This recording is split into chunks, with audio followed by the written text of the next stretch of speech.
আসসালামু আলাইকুম। এই কুদ্দুস, দাঁড়া দাঁড়া দাঁড়া, একটা জিনিস পাইছি, দেখা যাচ্ছে, দেখি এটা কি দেখা যায়। এই যে দেখছো, এই যে এই দেখেন ভাই, এটা একটা কেরুর, অর্থাৎ কেরু একটা মদের কোম্পানি, মদের নাম। সেই মদ এই এই সমস্ত বোতলে থাকে। এই যে কারা যে এই সমস্ত নেশা আসক্ত, যুব সমাজ আজ এই নেশা আসক্ত হয়ে দেশটা আজ ধ্বংসের কবলে পতিত হচ্ছে। আমি ওই সকল অভিভাবক এবং গার্জিয়ান তাদেরকে আমি অনুরোধ করব, আপনাদের সন্তানকে এই সমস্ত নিশা জগৎ থেকে ফিরিয়ে নেন।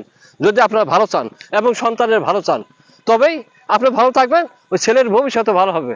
আর যদি এই নেশা, এই যে নেশা, এই যে খাইছে, মনে করেন এটা কেরু, এটা মদ, এই এই নেশা করলে জীবনটা সম্পূর্ণ ধ্বংস হয়ে যায়। এই ধ্বংস হয়ে আপনারা অন্ত কমপক্ষে ছেলেদেরকে, ছেলে হোক মেয়ে হোক, সন্তানদের সবসময় চোখে চোখে রাখবেন, যাতে এরা নেশা আসক্ত হয়। এই যে সারা নেশার বোতল ভাঙ সারা, দেশটা শেষ করে ফেলা হলো এই সমস্ত মদ নেশা। হ্যাঁ।